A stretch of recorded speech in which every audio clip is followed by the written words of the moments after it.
오늘 여러분의 삶은 기쁩니까? 그리고 쉬지 않고 기도하며 범사에 감사하며 사십니까? 이렇게 물으면 대개는 아멘 그렇게 대답을 합니다. 여러분들 하나님 그저 기쁩니까? 범사에 감사합니까? 이렇게 물으면 아멘이라고 답을 하죠. 그것이 정답이기 때문에 그렇습니다. 그렇게 묻는데 아멘이라고 답하지 않으면 왠지 믿음이 없다고 핀잔 들 것 같고, 애들 말로 표현하면, 아니 요즘은 대통령이 표현하는 말로 하면 쪽팔리기 때문이 아닐까요? 여러분 자신에게 솔직히 물어보시고 솔직한 답을 얻어보시기 바랍니다. 여러분은 항상 기뻐합니까? 쉬지 않고 기도합니까? 범사에 감사합니까? 자기 스스로에게 한번 물어보면 좋겠습니다. 다시 묻습니다. 그러면 무엇 때문에 그렇게 항상 기쁘십니까? 나라 돌아가는 꼴을 보니 기쁩니까? 요즘 경기가 좋아지고 수입이 늘어서 기쁩니까? 아니면 성장한 자녀가 돈을 많이 벌어다 줍니까? 아이의 성적이 쑥쑥 올라가서 여러분은 기쁘고 감사하십니까? 무엇을 위해서 쉬지 않고 기도하십니까? 아침에 눈 뜨면서 저녁에 눈 감을 때까지 정말 쉬지 않고 기도하십니까? 그러면 그렇게 쉬지 않고 하는 기도의 제목은 무엇입니까? 범사에 감사합니까? 무엇이 그렇게 감사할 일이 많이 있습니까? 내 자식은 헬로윈 축제 같은 데 안 가서 안전하게 살아있는 것이 감사합니까? 나라 돌아가는 것을 봐도 감사하고, 가정을 봐도 감사하고, 자녀를 봐도 감사하고, 하는 일들이 모두 다 감사한 일들 뿐입니까? 성경에 기록된 하나님의 말씀은 수면 걸 때 외우는 주문이 아닙니다. 전혀 기쁜 일이 없고 속은 터지는데 나는 지금 기쁘고 또 기쁘다라고 끊임없이 외우고 살면 기뻐지는 것이 아닙니다. 우리는 신앙생활을 하면서 하나님의 말씀을 적용한다고 하면서 실은 하나님의 말씀으로 자신을 속이며 살고 있는 것은 아닐까요? 나는 전혀 기쁘지 않은데 다른 사람에게는 항상 기뻐해야 한다고 말합니다. 자신은 기도하지 않으면서 남들에게는 그러니까 기도하세요 라고 말합니다. 자기는 늘 불평과 불만 속에서 인상 펴고 살 날 없으면서 남들에게는 범사에 감사하라고 충고하며 삽니다. 어느 날 놀러 나갔던 생떼 같은 자식이 길거리에서 참사를 당했다면 도대체 어떻게 기뻐하고 감사할 수 있단 말입니까? 국민적인 참사를 불러일으키고 책임조차도 지지 않으려는 권력자들을 보면서 어떻게 기뻐하며 감사할 수 있다는 말입니까? 오늘은 올해의 추수감사주일입니다. 과연 우리는 얼마나 감사하는 마음으로 또 한 번의 추수감사주일을 맞이하고 있는 것일까요? 우리는 늘 성경을 볼 때 필요한 부분만 골라서 보는 경향이 있습니다. 그리고 그것을 자기에게 맞게 아전인수격으로 해석할 때가 많이 있습니다. 그러나 최소한 성경에 기록된 어느 한 구절의 뜻을 바르게 이해하려면 그 구절이 속한 전체의 문장을 보아야 합니다. 오늘 본문 말씀도 마찬가지입니다. 오늘 본문 말씀을 보면 우리가 늘 16절부터 20절까지 말씀만 읽지만, 그러나 오늘 본문은 마지막 날에 관한 이야기로 시작합니다. 그리고 이 이야기는 이미 앞 4장에서부터 계속되어지는 말씀입니다. 그러니까 오늘 우리가 읽은 항상 기뻐하고 쉬지 말고 기도해야 하고 범사에 모든 일에 감사해야 한다고 하는 그 말씀은 마지막 날에 대한 이야기를 하는 중에 있는 이야기다. 우리는 그것을 기억해야 한다는 말씀입니다. 그러므로 오늘 데살로니가 전서 5장의 말씀은 마지막 날이 다가올 때 성도는 어떻게 살아야 하는가, 그것을 말씀하고 있다는 사실입니다. 5절 보십시오. 여러분은 모두 빛의 자녀요 낮의 자녀입니다. 우리는 밤이나 어둠에 속한 사람이 아닙니다 라고 말씀합니다. 우리는 어둠에 속하지 않고 낮에 속한 빛의 자녀입니다. 낮에 속한 빛의 자녀라는 말은 죄악의 잠에 빠져 있지 않고 하나님의 자녀로서의 삶을 살아가는 깨어있는 성도라는 뜻입니다. 오늘 우리가 읽은 본문처럼 하나님은 우리가 늘 기뻐하고 항상 기도하고 모든 일에 감사하는 삶을 살아가기를 원하고 계십니다. 그런데 우리가 이런 삶을 살기 위해서는 전제되어야 할 몇 가지의 조건이 있습니다. 그저 아무리 슬픈 일을 당하고 사람이 죽어도 그냥 기뻐하며 실실 웃으며 살라는 말씀이 아닙니다. 젊은 사람이 교통사고로 죽었어요. 그래서 가서 그 부모를 위로한답시고, 권사님, 장로님, 집사님, 그래도 기뻐하십시오. 당신의 아들은 예수 잘 믿다가 갔으니 천국 간 거 아닙니까? 그러니 감사해야지요. 이따위의 말을 하는 사람들이 있어요. 사기꾼에게 눈 뻔히 뜨고 당해서 집안이 털털 털려서 망하게 되었는데도 그저 감사합니다. 우리 집은 사라지지 않고 남아 있으니 얼마나 감사한 일입니까? 라고 하면서 자기 최면을 걸면서 살라는 말이 아니라는 의미입니다. 억지로 기뻐하고 억지로 기도하고 억지로 감사하는 것처럼 산다는 것은 위선된 삶입니다. 우리 스스로 힘으로는 도저히 그런 삶을 살 수 없어요. 그렇게 산다는 것은 불가능한 일입니다. 그러므로 기뻐하며 기도하고 범사에 감사하라는 말씀은 하나님께서 그렇게 만들어 주시겠다는 약속의 말씀으로 우리는 받아야 한다는 사실입니다. 18절 보십시오. 이것이 그리스도 예수 안에서 여러분에게 바라시는 하나님의 뜻입니다. 부모된 여러분이 자녀에게 바라는 뜻은 무엇입니까? 돈 많이 벌어오는 것입니까? 부모가 자녀에게 바라는 뜻은 오직 한 가지입니다. 그저 아무런 걱정 없이 언제나 행복하고 즐겁게 잘 살아가는 것 아닙니까? 자식들이 부모에게 안부를 전해 왔을 때, 그래, 너희들이 건강하고 잘 살고 있으니 됐다. 그러니 감사하다. 부모의 바람은 그것뿐이다. 그렇게 말하지 않습니까? 그렇습니다. 우리를 향하신 하나님의 뜻도 바로 그런 것입니다. 그런데 자식이 부모의 뜻과 상관없이 아무렇게나 제 인생을 막 산다면 어떻게 될까요? 부모가 보니까 자식이 돈은 참 많이 버는 것 같아요.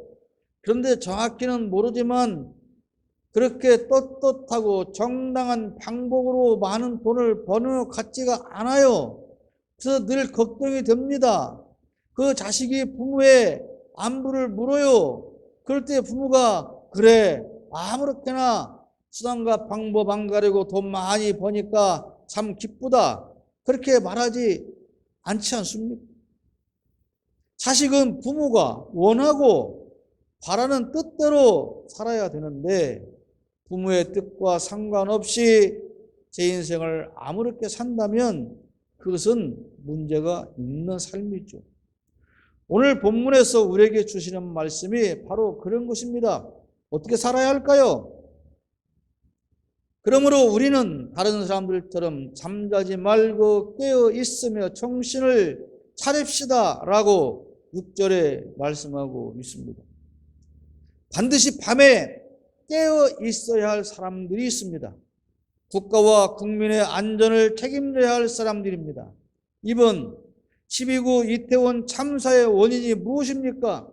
국가가 국민의 안전을 위해서 깨어 있지 않았다는 것입니다. 남들은 다 잘 시간에도 국민의 안전을 책임진 사람들은 깨어서 자기가 부여받은 사명을 감당해야 합니다.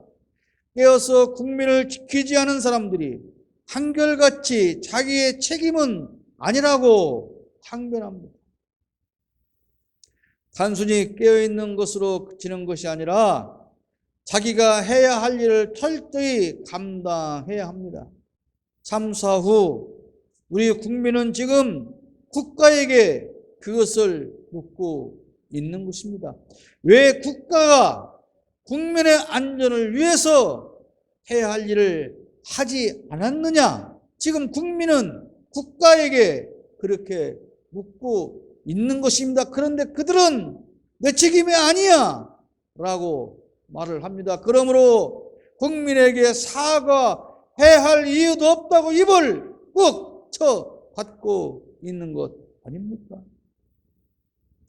그리스도인은 깨어 있어야 합니다. 그렇지 못하면 마치 잠자다가 도둑 맞는 것처럼 마지막 날을 맞을 것이기 때문에 그렇습니다. 그리스도인이 깨어 있어야 한다는 것은 그리스도인으로서 정체성을 유지하고 사명을 감당하라는 말씀입니다. 밤에 깨어 있어야 할 사람들이 깨어 있지 못하면 세상은 흉포해지고 안전은 사라지며 참사가 일어나게 됩니다. 마찬가지로 교회와 그리스도인이 깨어서 할 일을 하지 못하면 세상은 어두워지고 빛을 잃으며 많은 사람은 희망을 잃게 됩니다. 밤에 경찰이 사라지면 늘어나는 것은 도둑일 것입니다. 마찬가지로 교회가 깨어있지 못하고 잠만 자니까 세상은 온갖 무당과 사이비와 이단과 가짜 기독교가 판을 치고 혹세무민하고 있습니다.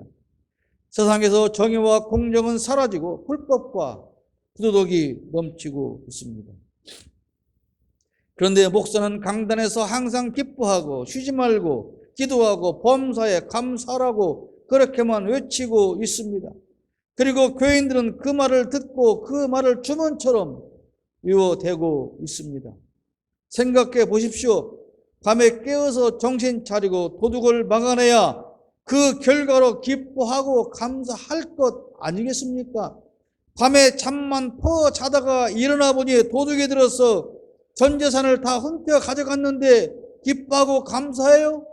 정신 나간 소리 아닙니까? 그런데 우리는 마치 그렇게 하는 것이 바른 신앙생활인 줄 착각하고 있다는 것입니다. 아무리 생각하고 돌아봐도 추수감사주일이라고는 하는데 감사할 일이 없어요. 무슨 농사를 지어서 수확을 많이 얻은 것도 아니고 코로나에 확진돼서 빌빌거리기나 하고 경제는 어렵고 자식은 내 마음대로 안 되고 등등등 뭘 보고 감사하라는 말입니까? 그런데 무조건 항상 기뻐하라, 쉬지 말고 기도하라, 범사에 감사하라고 성경에 적혀 있으니 그저 그 말만 되뇌며 주문처럼 외우고 있습니다. 지금 한국 교회가 깨어 있습니까? 1절 말씀에 잠자는 자들은 밤에 자고 술에 취하는 자들도 밤에 취한다고 합니다. 한국 교회는 깨어 있습니까? 아닙니다. 교회는 지금 세상 사람들과 똑같이 안일과 나태와 무능의 잠에 빠져 있습니다. 도둑이 때로 몰려들어서 집안을 온통 헤집고 다니며 초토화하는데 그저 잠만 꿀꿀 자고 있습니다. 깨어나야 합니다. 8절 말씀을 보십시오. 정신을 차리고 믿음과 사랑을 가슴막이 갑옷으로 입고 구원의 소망을 툭으로 씁시다. 교회는 정신 차려야 합니다. 아무런 생각 없이 그저 종교인으로서의 열심을 내는 것으로 만족할 때가 아닙니다. 신앙인이 되어야 합니다. 믿음과 사랑으로 된 갑옷을 입어야 합니다. 그 갑옷으로 그리스도인의 심장을 지켜내야 합니다.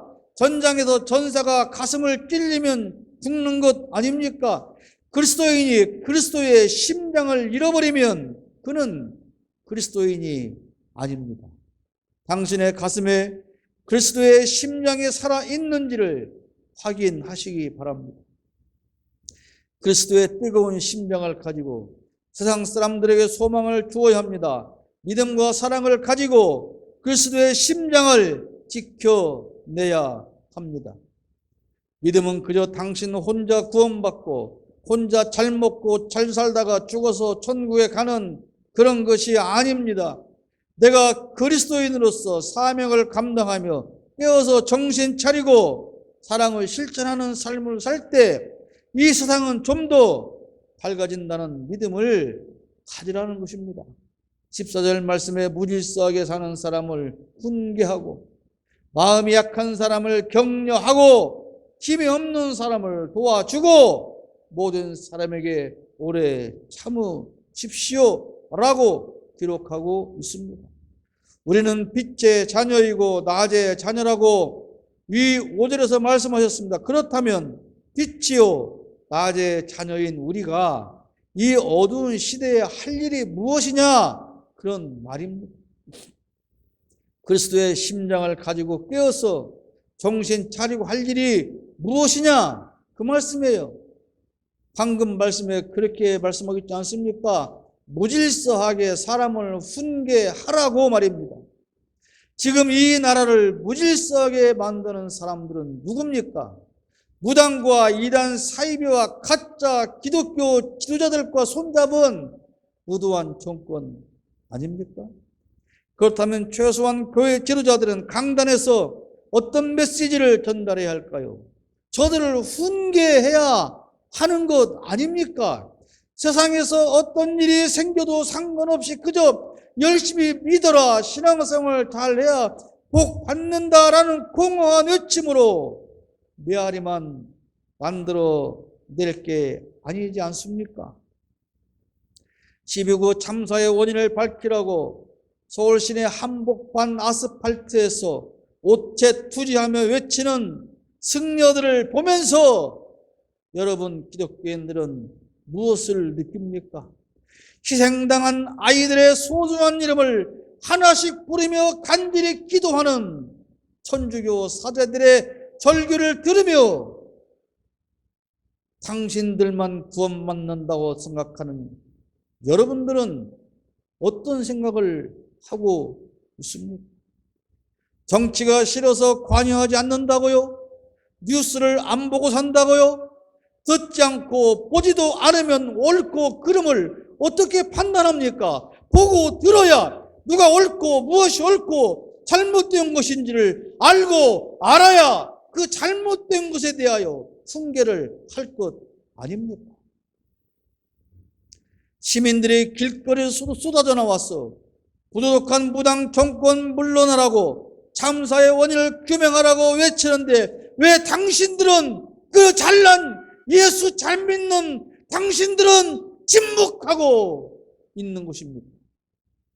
침묵은 금이 아닙니다. 침묵은 비겁한 것입니다. 침묵으로는 고통당하는 이들을, 고통당하는 그들을 전혀 위로할 수 없습니다. 예수님께서 언제 불의에 대하여 침묵하셨습니까? 부정과 폭과 권력자들을 보며 침묵하셨습니까? 양비론으로는 모두를 비판하지만 양비돈으로 모두 비판을 한다고 하는 것은 결국 강자를 편드는 비겁한 것입니다. 정치인들 다 똑같아. 다 똑같은 놈들이야. 여당, 야당 다 똑같은 놈들이야. 공무원들 다 똑같은 놈들이야. 이렇게 모두를 싸잡아 비판하는 것은 결국 강자를 편드는 비겁한 행위다. 그런 말입니다. 고귀한 하나님의 종이, 목사가 어떻게 길거리에 나와서 시위를 할 수 있냐고? 그래서 못 나서는 겁니까? 그렇다면 당신들의 그 잘난 주 무대인 교회 강단에서라도 외쳐야 하는 것 아닙니까? 어제 서울에 40만 명이 모여서 무도한 정권은 물러가라고, 참사의 진상을 밝히라고 외치고 있는 바로 그 옆에 목사라는 놈이 주도하는 그들이 무엇을 외친 줄 압니까? 윤석열 정권을 사수하라고 합니다. 윤석열 정권이 무슨 정권입니까? 무당 정권인데 목사라는 놈이 무당 정권을 사수하라고 외칩니다. 민노총을 풀어서 이태원을 테러했답니다. 누가? 좌파들이 말이죠. 목사라는 탈을 쓴 인간들이 그걸 외치고 있고, 예수 믿는다는 인간들은 거기서 하면 할렐루야를 목 터져라고 외치고 있는 이 잘못된 세상, 어떻게 해야 되겠습니까? 생떼 같은 자식을 하룻밤새 잃고 아무런 하소연도 못하는 저 약하고 힘없는 사람들을 찾아서 격려하고 위로해야 하는 것이 교회가 해야 할 일이 아니냐, 그런 말입니다. 누가 죽든 말든 네 자식은 안전하고 나는 예수 믿고 성경 읽고 복 받고 잘 살면 되는 것입니까? 그러면 오늘 읽었던 성경 말씀은 어떻게 해석해야 됩니까? 그저 저들을 향해서 예수 믿으면 복 받습니다. 자식을 잃어버린 저들을 향해서 예수 믿었어요. 그러면 복 받아요. 이제부터라도 교회에 나왔어요. 그러면 남은 당신의 자식은 안전할 거예요? 그럴 겁니까?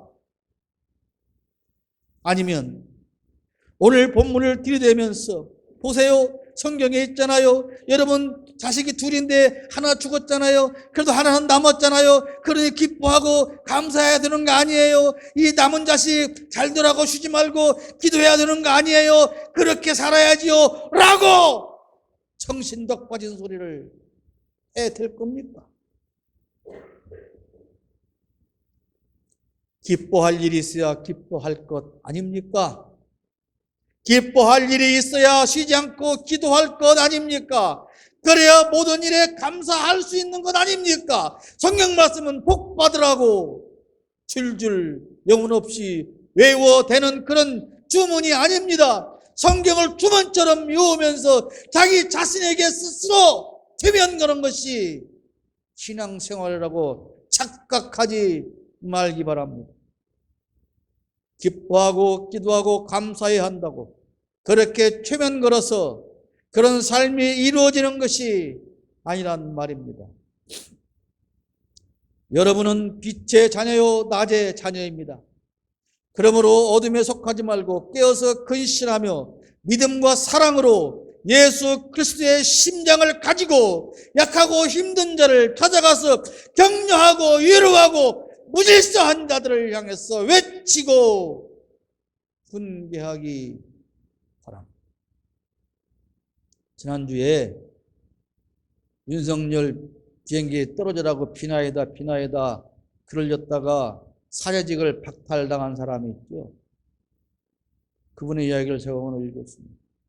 원래 그분은 천주교 사제였답니다. 그런데 어느 수녀가 죽을 병에 걸려서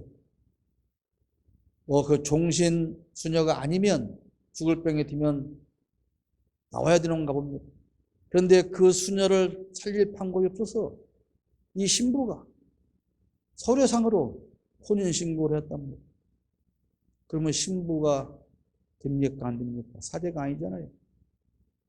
그래서 10몇 년을 생명을 연장시켜서 그 수녀를 지켰답니다. 그랬더니 성공회에서 성공회에 와서 사제를 하시오. 그래서 성공회에 들어갔답니다. 그리고 지금까지 자기가 받는 모든 월급을 다 털어서 빈민들을 돕는 일에 평생 사용해 왔답니다. 그런데 주교가 한마디의 말도 없이 사제직을 면직시켜 버렸다는 것입니다. 물론 그렇게 기도할 수 없지요. 우리는 무엇이 중요한 것인가를 알아야 됩니다. 우리가 빛의 자녀요 낮의 자녀라면 어둠에 속하지 말고 깨어서 근신하며 믿음과 사랑으로 예수 그리스도의 심장을 가지고 약하고 힘든 자를 찾아가서 격려하고 위로하고 무질서한 자들을 향해서 외치고 훈계해야 하는 것이다, 그런 말입니다. 그렇게 하면 여러분의 삶은 진정으로 항상 기뻐하게 된다는 말씀입니다. 그렇게 살면 빛의 자녀로서 낮의 자녀로서 살면 여러분은 항상 기쁜 삶이 될 것이고 늘 기도하게 되고 모든 일에 감사할 수 있도록 하나님께서 만들어 주시겠다는 약속인 것입니다. 여러분, 그냥 기뻐해야지, 기뻐해야지, 기뻐해야지, 기도해야지, 기도해야지, 감사해야지, 감사해야지, 감사해야지, 아멘, 할렐루야, 그렇게 한다고 그 삶이 이루어지는 것이 아니라 빛의 자녀로 낮의 자녀로 그렇게 합당한 삶을 살아가면 여러분의 남은 삶은 하나님께서 그렇게 반드시 만들어 주시겠다. 그것이 여러분을 향한 하나님의 기쁜 뜻이다. 그것이 오늘 본문 말씀의 의미입니다. 항상 기쁘고 늘 기도하며 모든 일에 감사하는 여러분의 삶이 되기를 원하십니까? 그렇다면 지금 잠에서 깨어나야 합니다. 자기 최면에서 벗어나야 합니다. 어둠의 자녀로 잠에 취해 있던 자들이 고독처럼 마지막 날을 맞을 때 그때도 여러분은 항상 기뻐하고 쉬지 않고 기도하고 모든 일에 감사할 수 있는 삶을 살기 원하시는 것이 여러분을 향한 진정한 하나님의 뜻이다, 그런 말씀입니다. 이 마지막 때에 모두가 어둠에 취해서 잠에 빠져 있을 때 빛의 자녀요 낮의 자녀인 여러분들은 지금 약한 자를 찾아가시기 바랍니다. 잘못된 자들을 훈계하시고 외치고 전하시기 바랍니다. 그것이 바로 항상 기뻐하고 쉬지 않고 기도하며 모든 일에 감사할 수 있는 삶을 하나님으로부터 부여받는 조건인 것을 잊지 마시기를 바랍니다.